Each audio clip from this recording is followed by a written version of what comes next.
बोधमयं नित्यं गुरुशङ्कररूपिणं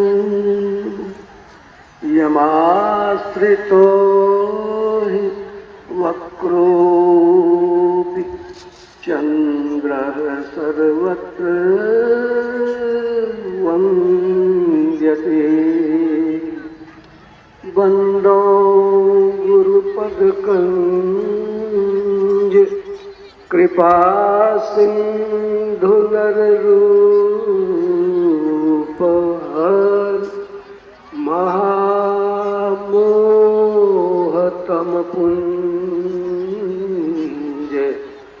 जासुवचन रविकरणिकर।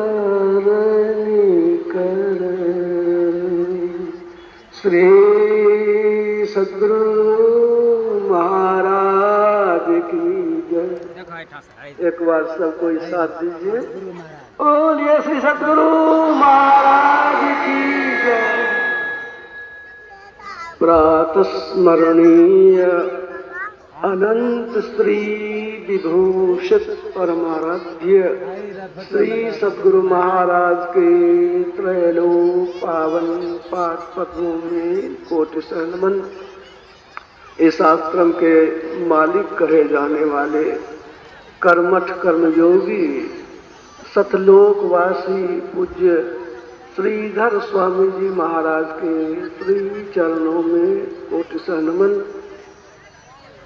स्वनिवास में विराजमान संत मत के वर्तमान आचार्य श्री के श्री चरणों में नमन।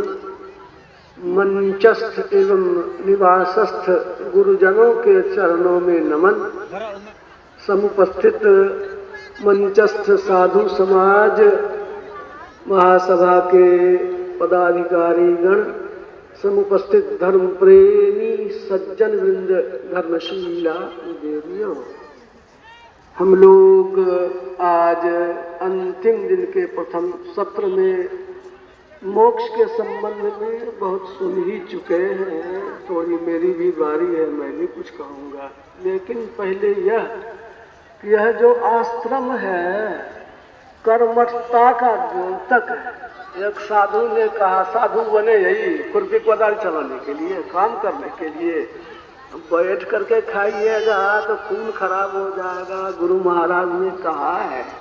और वे उदाहरण है, हाथ में थैला, गुरु महाराज को, सिद्धर बाबा को, बजरंगी बाबा को काम करने में यह थैला, और सुमिरन करने में वैसा ही, याद करने में। बजरंगी गुरुजी बाबा कहते थे, पढ़े छे हमें, याद भय छे मालिक। वो पूज्य बाबा सुधर बाबा ध्यान करते थे, ये बोल बोल करके रटते थे। रटते थे तो वो बाबा पूछते थे पीछे से, पूज्य श्रीधर बाबा क्या गुरुजी याद हुआ? क्या हुजूर थोड़ा बाकी है? क्या बैल है? बैल मोटा बुद्धि वाला है, देखो हम सुना देते हैं।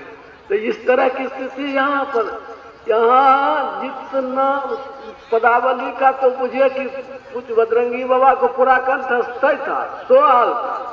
और सब्जी उनके जिम्मे में का सब्जी हमरे हिसाब से उनके साथ, हम तो युवक विद्यार्थी रूप में थे, धन छन बांस का बनाते थे, बत्ती दे करके घास उठा के फेंकना था, नहीं सकते थे इनके साथ फेंकने में, थक जाते थे। और यह कि वो काम भी करते थे, सुमिरन में भी हंडी मल रहे हैं बड़का लूड़ा लेकर के। उस समय तो चूल्हा पर भोजन बनता था, मिट्टी का लेवा रहता था।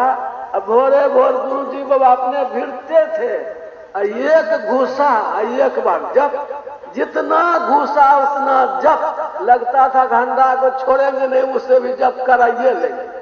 यह उनकी स्थिति थी। उनके साथ यहाँ से मैं एक बार चला, मैं ये मोहनिया में भी जगह है, वहाँ भी जमीन दिए हैं वहाँ के, ढेर जमीन है, तो वहां भी आश्रम है।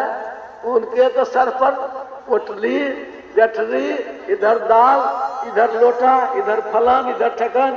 ये रास्ते में पूछते जाते थे, हम तो थक जाते थे चलते चलते इनके साथ। वो कहते थे कि साधु चले केना केना। बाबा में किन गली कैसे चलते हैं साधु, आप ही बताइएगा। कहा साधु चले केना केना, कटहर फरे तेना तेना। ये कटहर इधर लटका हुआ है, ये कटहर इधर लटका हुआ है, वैसे ही साधु का वैसे इधर खराम लटका हुआ है, इधर लोटा लटका हुआ है, इधर ये पोटरी है, उधर ये पोटरी है। कर्म योग की यह भूमि रही है और यह संत मत का आदर्श है। आज भी देवनारायण बाबा को देखिए, लार समेटेंगे, ट्रैक्टर चलावेंगे, काम सब करेंगे अपने से, गृहस्थ के मजदूर क्या करेगा इनके सामने। और अनमोल बाबा को गोबर उठाते देखिए, गाय चराते देखिए, कितनी तन्मयता से सब काम करते हैं। तो आश्रम आगे बढ़ता चला जा रहा है। इसलिए